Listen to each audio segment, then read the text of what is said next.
El tema que vamos a tocar ahora es el denominado sexto método, recientemente incluido en la regulación de precio de transferencia a partir del ejercicio 2012, ya vigente para el ejercicio 2013, pero vale la pena hacer la salvedad que aún está pendiente de darse cierta regulación específica para su plena vigencia. Vamos a tratar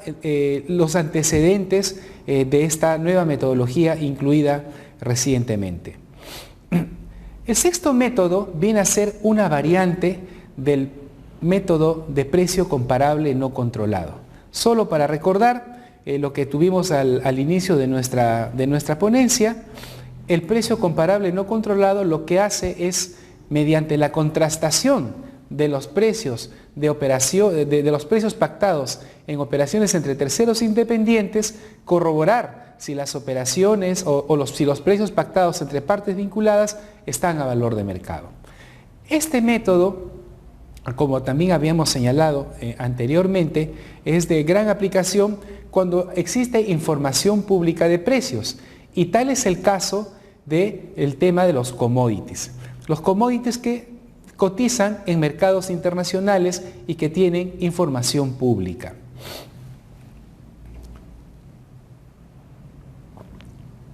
Pues bien, visto así, y conforme lo que vengo comentando, aparentemente, tratándose de un producto como un commodity, el cual tiene una cotización internacional pública,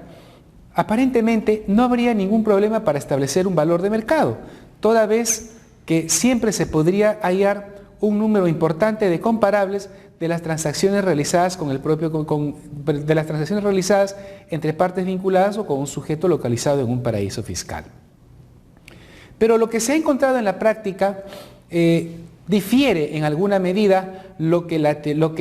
desde la perspectiva teórica podría estar ocurriendo. ¿Qué es lo que hemos detectado en la práctica? Que en materia por lo menos de lo que son commodities agrícolas y commodities mineros, se celebran contratos en los cuales se establece el volumen del bien que se va a transferir, incluso las fechas para las cuales están pensadas los embarques, pero lo que se deja pendiente es la fijación del precio y se sujeta esta a una cotización internacional. Evaluando de manera detenida en algunas transacciones para determinados contribuyentes, lo que se viene detectando es que desde el momento en que se firma este contrato sin la fijación del precio hasta el momento en que se fija el precio, pues tiene lugar una gran oscilación de los valores de las cotizaciones, y lo que da como resultado que en la mayoría de los casos, cuando se trata de envíos importantes de materia prima, sean estas importaciones o exportaciones, pues siempre coincidentemente suelen elegirse precios que terminan afectando el interés fiscal. Vale decir, si estoy hablando de una exportación, siempre encontramos que las cotizaciones elegidas son las menores de todas las que tuvieron lugar entre la firma del contrato y la fijación del precio, y en el caso de importaciones, las cotizaciones elegidas resultan ser las mayores de las que tuvieron lugar entre la firma del contrato y la fijación del precio. Esto podría tomarse como una perspectiva subjetiva, que debería estar materia de un análisis más profundo. Ya en auditoría, cuando se consulta a los contribuyentes, encontramos pues, que no existen sustentos suficientes que puedan demostrar de alguna manera que la fijación de estos precios resulta plausible. Sin embargo, hay que reconocer que tampoco la administración tributaria pues tiene argumentos, si se quiere, suficientes para poder contradecir de alguna manera la fijación de las cotizaciones llevadas a cabo por los contribuyentes. En este contexto, en vista de lo planteado, pues se genera un espacio para la polémica en la fijación de los precios, para la polémica en la fijación de la cotización que se debe aplicar a determinada transacción. Viendo la experiencia de otros países, encontramos, por ejemplo, que en primer término, en Argentina, ya hace un par de décadas, tuvieron lugar experiencias de esta misma naturaleza, en las cuales, desde la perspectiva de la administración tributaria, se encontraba que las cotizaciones elegidas para los bienes que se comercializaban distaban de las que pudieran estar vigentes, por ejemplo, al momento en que se llevó a cabo la transacción, por ejemplo, en la fecha del embarque. Y entonces, por lo que se optó en la regulación argentina fue la opción de fijar mediante norma la oportunidad en que se debe elegir el periodo de cotización para unas ciertas circunstancias. Este modelo de, si se quiere,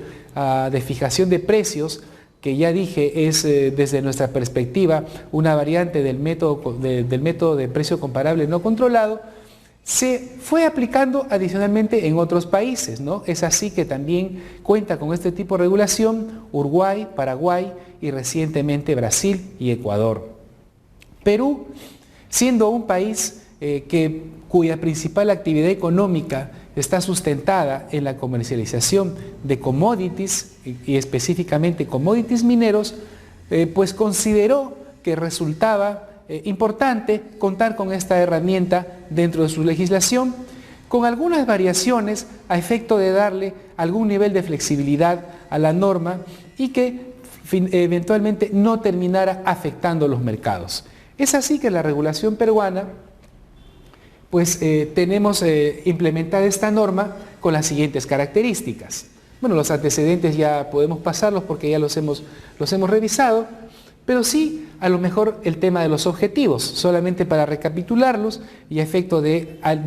alinear, o mejor dicho, subrayar lo que ya anteriormente precisé. El objetivo, claro, es evitar el uso de maniobras elusivas en el impuesto a la renta a través del traslado de beneficios a las partes vinculadas que específicamente se encuentren o que sobre todo se encuentren en paraísos fiscales. Luego, se trata también de fijar un procedimiento claro y transparente para la determinación de precios y en consecuencia evitar el costo que implica un procedimiento contencioso, tanto para el contribuyente como para la administración tributaria, porque ya dije, siendo que ninguna de las partes tienen argumentos suficientes como para sostener que es o no es aplicable determinada fijación de precios, determinada elección del día de cotización, entonces se abría un espacio importante para una polémica. Y eso justamente es lo que se quiere evitar. ¿A qué se aplica el sexto método? A transacciones de importación y exportación de bienes con cotización pública o bienes que tomen como referencia cotización pública para su valorización. Esto para incluir, por ejemplo, los concentrados mineros, toda vez que lo que tiene cotización pública en los mercados internacionales es el metal puro y no así los concentrados, siendo el caso de los concentrados un producto en el cual se toma como referencia una cotización pública para llegar al valor de concentrado mediante las deducciones técnicas correspondientes. ¿En qué circunstancias se aplica? Cuando se da una transacción entre dos partes vinculadas en la que tienen al centro de ella un sujeto que es un intermediario. O también cuando se trata de transacciones que se llevan a cabo desde Asia o a través de países o territorios de baja o nula imposición. Porque como todos sabemos, en estos países existe un régimen de tributación privilegiada que de alguna manera constituye un incentivo para la transferencia de beneficios hacia tal jurisdicción. El procedimiento de valorización, en vista de las condiciones antes señaladas, se ha establecido que se fijará un periodo de cotización y a tal efecto se ha querido ser bastante amplio en la norma para señalar un conjunto de alternativas para elegir periodos de cotización y que después mediante un reglamento se precisará para cada producto que sea incluido dentro de esta regulación el periodo que le es más apropiado. Es así que, por ejemplo, tenemos en el numeral 1 el día del término de embarque o el día del desembarque de la mercadería como probables periodos de cotización. Luego tenemos en el numeral 2 120 días antes del embarque o 120 días después del embarque, ¿no? Y aquí se suele aplicar un promedio de cotizaciones. Otro periodo que se esbozó fue este que se señala la cotización de la fecha de suscripción del contrato o 30 días después de la firma del contrato, un promedio de cotizaciones de 30 días después de la firma del contrato. En fin, se trataron de barajar la mayor cantidad de posibilidades a efecto de tener la suficiente amplitud en el reglamento y establecer, como ya dije, un periodo de cotización específico dependiendo del producto de que se tratara y de acuerdo a lo que un estudio detallado nos pudiera arrojar. Y se señaló además que el decreto supremo, es decir, reglamento sobre la materia, definiría los bienes sujetos al método, los mercados a considerar, la forma de tomar la cotización y el periodo de tiempo. Sin embargo, además hay que tener en cuenta que los ajustes de precios en virtud a esta cotización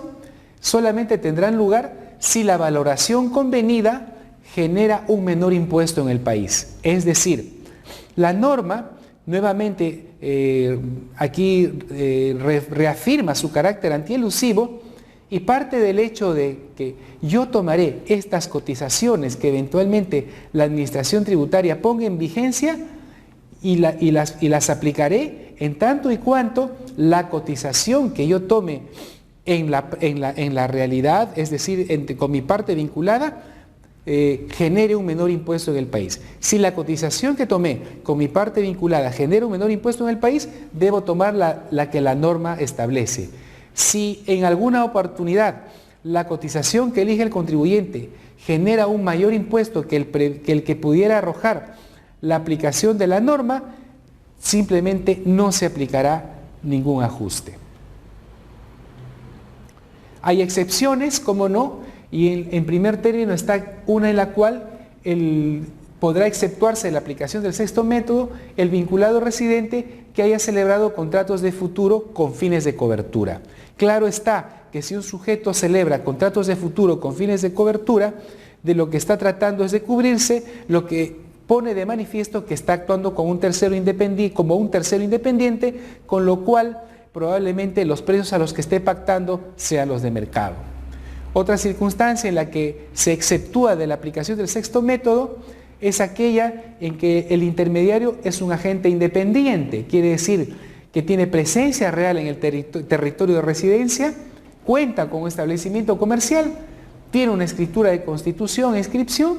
su actividad principal no es con el grupo, quiere decir que él comercializa con distintos otros sujetos, no es alguien que trabaja exclusivamente por el grupo y no es la obtención de rentas pasivas su actividad principal, quiere decir rentas procedentes de intereses, dividendos o regalías. Vale decir que es un comercializador independiente que lo que hace es de alguna manera distribuir el producto o comprarlo y venderlo de distintos sujetos. En consecuencia, en esas condiciones, pues se le ha exceptuado de la aplicación del sexto método. Veamos para fines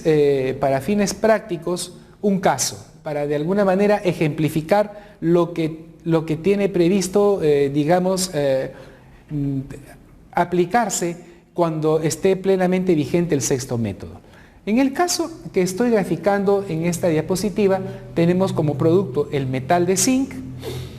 y el contribuyente usa un periodo de cotización M+3. Un periodo de cotización M+3 significa mes del embarque más 3 meses, que tomará un periodo de cotización que será el promedio de las cotizaciones del mes del embarque más 3 meses. Esa es su práctica comercial, según su dicho. La cantidad involucrada en la transacción son unas 2.000 toneladas y la bolsa a la cual él tiene que ver para ubicar su cotización es la del London Metal Exchange. La fecha de embarque es el 15 de mayo del 2011 y estas son las cotizaciones que están disponibles, ¿no? Entonces tengo la fecha de embarque si es 15 de mayo y el periodo es M+3, entonces tengo mayo más 3 meses, junio, julio, agosto entonces debe tomarse el promedio de las cotizaciones del mes de agosto, que para nuestro ejemplo es de $2.199. Sin embargo, una vez más, en una situación hipotética, la Administración Tributaria ha establecido que el periodo de cotización es mes del embarque más un mes. Y la bolsa en la cual hay que mirar esta cotización es la de London Metal Exchange. Si eso es así, entonces tendremos aquí que la cotización que habría que tomar en consideración sería la cotización del mes de junio, porque el mes de embarque es mayo, entonces un mes después es la cotización promedio del mes de junio, que es de 2.234.47. En consecuencia, tengo yo dos cotizaciones, la del contribuyente, que es de 2.199, y la de la Administración Tributaria, que es de 2.234. La regulación prevé que se debe tomar la mayor, es decir, la de 2.234. Si eso es así, entonces tengo el precio según SUNAT, que es 2.234, el precio según el contribuyente, que es 2.199, y la diferencia es de 35. Estos 35.23 multiplicados por las 2.000 toneladas, tengo un ajuste por impuesto a la renta, por precio de transferencia y en consecuencia impuesto a la renta de $70.460.